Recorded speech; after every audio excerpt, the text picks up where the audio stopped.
Sejahtera. Alhamdulillahirabbil alamin. Wa bihi nasta'in.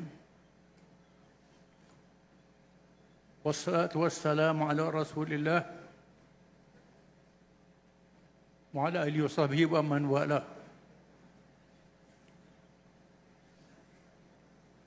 A'udzu billahi minasy syaithanir rajim. Yawma nad'u kulla unasin bi imamihim. Faman utiya kitabahu bi yaminih.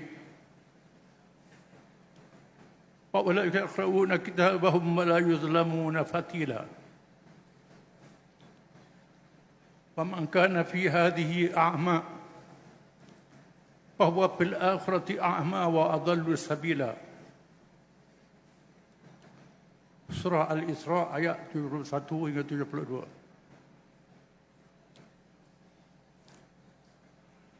Yang berhormat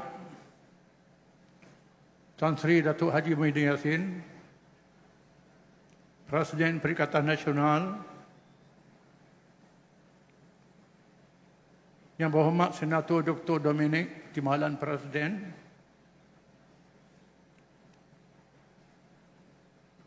Yang berhormat Datuk Haji Ahmad Yaakob, Timbalan Malaysia Ampas merangkap Menteri Besar Negeri Kelantan, semua pemimpin-pemimpin Perikatan Nasional daripada seluruh negara dan yang hadir pada malam ini. Saya baca ayat Quran tadi mengingatkan orang Johor yang akan mengundi. Johor negeri yang paling banyak sekolah agama, mengaji Quran, khusus bagi orang Islam. Penduduk majoriti negeri Johor. Ayat yang saya baca tadi mengingatkan kita bahawa memilih pemimpin, memilih wakil rakyat, memilih ketua yang mewakili kita adalah satu kewajipan yang besar di dalam agama Islam, yang tak boleh dipandang ringan. Tetapi oleh kerana orang Islam sendiri terlalu lama dijajah oleh penjajah barat, mereka jauh daripada agama mereka sepenuhnya. Mereka tahu sembahyang, puasa, zakat, haji, doa, tasbih. Sedangkan Quran mengandungi 30 juzuk, beribu-ribu ayat. Quran memberi tunjuk dalam semua perkara, termasuk perkara politik, memerintah negara dan memilih pemimpin. Betapa pentingnya kewajipan memilih pemimpin ini, sehingga apabila kematian, kewafatan Nabi Muhammad SAW, setelah wafatnya, dia sembahyang jenazahnya, bila dikebumikan, hanya beberapa orang sahaja yang hadir di tempat kebumi itu. Sebahagian besar pemimpin-pemimpin para sahabat berhimpun di Saqifah Bani Sa'idah. Untuk tujuan apa? Untuk memilih siapakah yang akan jadi pemimpin untuk memerintah negara, mengganti Nabi Muhammad SAW. Para ulama mengatakan mereka menganggap urusan jenazah boleh diselesaikan beberapa orang saja. Urusan memimpin umat, dalam jangka panjang tanggungjawab yang sangat besar. Mereka tinggal majlis ke bumi, hadir mesyuarat untuk mengundi siapa yang akan jadi ketua negara untuk memerintah. Di mana orang-orang Barat, orang Eropah mengkaji buku-buku Islam. Orang Eropah yang mengenali demokrasi purba daripada Athens sebelum Masehi, demokrasi daripada bahasa Latin, demos kratos, kuasa rakyat untuk memilih pemimpin. Mereka tak tahu pilih. Mereka berhimpun di stadium di Athens sebelum Masehi. Bila ramai sangat, tak puas hati, revolusi berperang. Revolusi Perancis, revolusi England, macam-macam. Sehingga mereka membaca kitab-kitab yang ditulis oleh ulama Islam tentang pemerintahan negara, Ahkam Sultaniyah. Lalu mereka mencipta demokrasi moden, pilihan raya, rakyat memilih wakil-wakil mereka, wakil-wakil yang memilih lagi pemimpin utama. Ini makna pilihan raya. Tetapi penjajah mengajar kita politik ni kotor. Jangan ambil tahu politik. Tinggal semayang dah cukup. Akhirnya pemerintah negara jadi hancur lebur. Punah ganah. Ayat saya baca tadi, Tuhan sebut di hari kiamat bukan disoal tentang semayang. Termasuk disoal siapa pemimpin yang kamu pilih untuk jadi wakil kamu. Akan ditanya oleh Tuhan. Ada orang mengundi sambil lewa ikut suka. Ada orang mengundi dipengaruhi oleh politik wang. Duit. Ada orang mengundi ditipu. Ada orang tak ambil tahu, tak mahu mengundi. Sama saja siapa memerintah, tak perlu mengundi. Tak ambil tanggungjawab ini. Quran memaparkan satu kisah. Bagaimana orang-orang Yahudi mengamalkan politik wang. Dalam surah Al-Baqarah, firman Allah Ta'ala, فقال لهم نبيهم إن الله قد بعث لكم طالوت ملكا قالوا أن يكون له الملك علينا ونحن أحق بالملك منه ولم يؤت سعة من المال قال إن الله اصطفاه عليكم والجسم بالعلم والجسم والله يؤتي ملكه من يشاء Wallahu wasi'un alim. Apabila Bani Israel yang dijajah, Bani Israel ini bangsa Yahudi, bila mereka meninggalkan kitab Taurat, mereka menjadi lemah dijajah, hidup merempat. Lalu mereka meminta Nabi mereka pohon pada Tuhan lantik seorang raja yang memimpin mereka. Lalu raja zaman itu diwahyukan oleh Tuhan. Tuhan lantik calonnya seorang bernama Talut untuk memimpin kamu. Bani Israel menolak kerana Talut tak ada duit. Bagaimana pilih si Talut jadi pemimpin kami, dia tak ada duit? Mengapa tak pilih mereka yang banyak duit? Kata Nabi mereka, Talut seorang yang berilmu, yang berakhlak, yang berilmu, yang beramal dengan agama yang baik. Dan seorang yang gagah berani, yang berintegriti. Istilah sekarang. Integriti. Seorang yang ikhlas, menunaikan amanah, yang istiqamah, yang konsisten, yang jujur. Tuhan pilih dia jadi pemimpin kamu. Orang yang ada ilmu, yang bijak, yang jujur. Kalau tak ada harta, boleh cari harta. Kalau ada harta, penipu, penyangak, punahkan, hilang harta itu.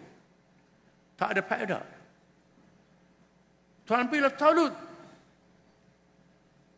Ini penyakit Yahudi Bani Israel. Kaum yang minta orang Islam berdoa tiap-tiap rakaat sembahyang, ghairil maghdubi alaihim. Wahai Tuhan, jangan jadikan kami macam mereka. Mereka Tuhan, macam orang Yahudi. Akibat politik wang ataupun money politik menyebabkan merebaknya amal riswah di kalangan Bani Israel. Menjahanamkan mereka, menghancurkan mereka. Ini Quran. Cerita pada kita. Malangnya kita mengajar tajwid, berlagu tak tahu makna dia. Tak ambil petunjuk Quran ini. Demokrasi, pilihan raya ni maknanya rakyat diberi peluang untuk memilih siapa pemimpin dia. Semua negara dalam dunia, negara barat, rakyat yang berpelajaran tinggi gunakan demokrasi untuk rakyat mengajar pemimpin bila pilihan raya. Bila di England, tak selama-lama konservatif memerintah. Tak selama-lama Liberal Party memerintah.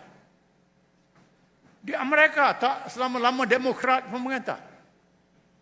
Tak selama-lama Republikan memerintah. Bila satu kerajaan salah laku, menteri dia silap, rakyat tolak melalui pilihan raya, pilih parti lain. Ini di England, di Amerika. Di India, parti Kongres tak merintah kerana rasuah dalam pembelian senjata. Rakyat India tolak parti Kongres. Ini di India. Ini berlaku. Malang kepahaman orang kita tentang politik sangat lemah.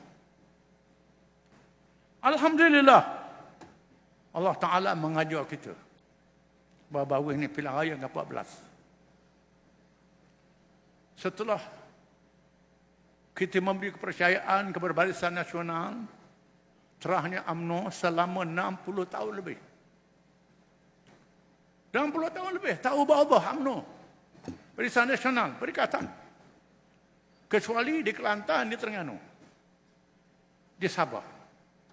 Ada perubahan. Tetapi negeri lain, termasuk Johor, terus pilih Barisan Nasional. Tak apalah itu dulu. Bila berlakunya wabak politik wang, wabak rasuah. Alhamdulillah, beberapa pimpinan UMNO, pimpinan keluar daripada UMNO. Termasuk bekas Perdana Menteri. Keluar daripada UMNO. Dan mengajak beberapa rakan daripada UMNO, tak ada obat, keluar dari UMNO. Tubuh parti bersatu.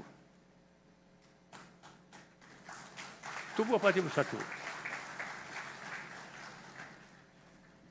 Saya beritahu sinilah. Diajak PAS, sama. Untuk lawan UMNO. Kita tolak, kerana masa itu ada PKR, ada DAP. Ada PAN dalam parti ini. PAS tak mau ikut. PAS baru saja berpisah dengan DAP. Satu parti yang ekstrim. Bukan macam gerakan. Yang ekstrim. Yang terang-terang anti-Islam. Anti Melayu. Anti gajah-gajah. Anti gajah-gajah. PAS tak boleh ikut. PKR. Parti penipu. Terang-terang saya kata di sini. Maka kami tak sanggup, kami berpisah. Maaf, tuan. Dia tinggal, dia keluar. Keluar. Tukar. Kemudian pilihan raya menang PS. Rakyat talak Barisan Nasional kerana salah-salah laku yang malu saya nak sebut. Memalukan bangsa kita. Memalukan umat kita. Islam tak ajar macam tu. Lepas beberapa minggu, saya jumpa pimpinan bersatu, pimpinan utama, ajak buat satu gerakan. Kerana kita tahu PS ni menipu. Buat manifesto berjanji. Nak turun harga minyak dalam masa 24 jam. Nak hapuskan tol. PTPN. Macam-macam janji. Teruk janjinya. Macam Puteri Gunung Ladang minta Raja Melaka nak kahwin. Saya baca juga hikayat tu. Kami pakat. Akhirnya kita kumpul ahli-ahli parlimen dengan jumlah yang cukup. Setelah cukup jumlah, minta maaf saya sebutlah. Tu dia minta kerajaan perpaduan. Semua parti. PKR kena ikut serta, DAP ikut serta. Kami kata tak boleh. Kami tak boleh ikut serta. Kami tak boleh ikut serta. Kami tak mahu. Kerana ada DAP, ada PKR, ada PAN. PAN ni DAP yang buat. Saya tahu. Dia ambil orang PAS, dia buat parti PAN. Nak tarik orang PAS. Sekarang ni parti muda. Muda ni pun anak DAP juga. Tak apalah saya buat ini sebutlah. Untuk nak jadi umpan, pancing orang Melayu, anak-anak muda Melayu. Ingat! Jangan pegang umpan. Ini umpan. Bila berlaku begitu, PAS cadang Tan Sri Muhyiddin jadi PM.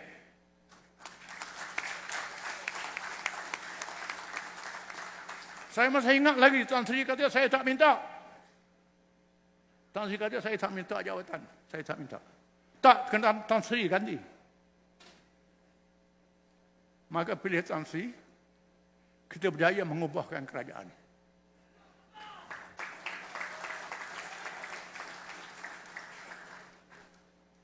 Untuk meneguhkan keadaan, kita nak buat ubah ni, kita ajak rakan-rakan kita UMNO, ajak sama. Kita berunding dengan bersatu dulu. Lepas tu baru dengan UMNO. Ajak rakan-rakan UMNO. Sama, alhamdulillah rakan UMNO ikut. Sebab tu kita tak mau letak rakan UMNO ni satu bakul. Dalam bakul tu ada macam-macam. Kemudian bila buat hal berlaku, Tan Sri pasal letak jawatan Latif Perdana Menteri baru, tak apalah. Kita sokong Perdana Menteri. Lepas tu buat pilihan raya. Lepas Melaka Johor, lepas Johor tak tahu mana pula. Satu-satu menyusahkan rakyat. Terpaksa kita masuk pilihan raya ni. Kerana dia buat macam ni. Oleh kerana dia buat pada kita macam ni, rakyat Johor disusahkan. Rakyat Johor kena ajar dia.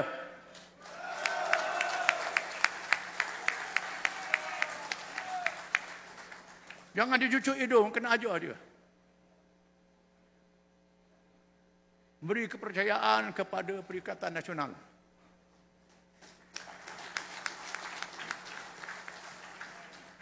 "60 tahun lebih Barisan Nasional. Kalau pegawai kerajaan 60 tahun ni kena pension. Bersara, rehat dulu. Rehat dulu, exercise. PS! Dalam masa sekejap saja. Saya dah sebut tadi macam-macam. Akhirnya Perikatan Nasional, termasuk rakan UMNO, Perikatan Nasional yang kita tubuh tak berjanji, tapi buat.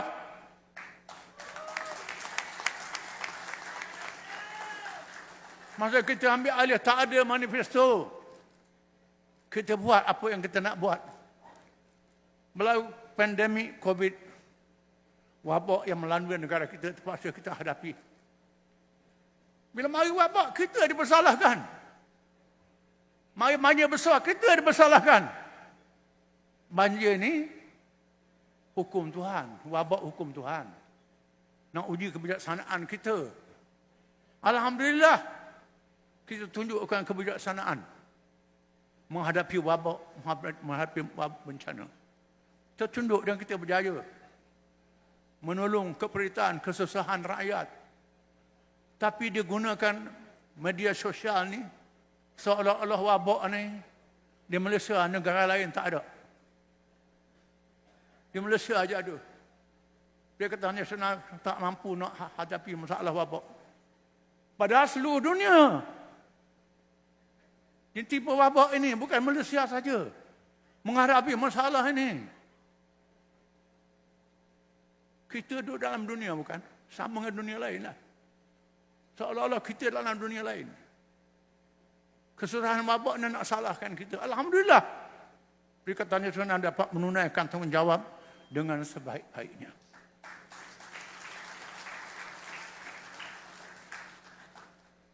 Saya minta supaya pengundi-pengundi Johor menjadi guru kepada negeri lain. Dalam politik, orang Sabah, Pilihan Raya di Sabah sudah mengajar Perikatan Nasional menguasai Sabah. Menang besar Perikatan Nasional di Sabah. Takkan orang Sabah boleh buat, orang Johor tak boleh buat. Malu orang Johor. Kalau orang Sabah boleh buat perubahan. Mesti berani. Kita harap jangan salah mengundi. 60 tahun kita salah mengundi. Negeri kita hasilnya banyak. Semuanya banyak. Wawasan 20 hilang begitu saja. Kenapa? Kerana kita salah undi. Silap undi. Saya nak pantun. Buah salak, buah kenondong. Dikumpul ke dalam beldi. Bukan salah ibu mengandung, tapi salah pangkah undi.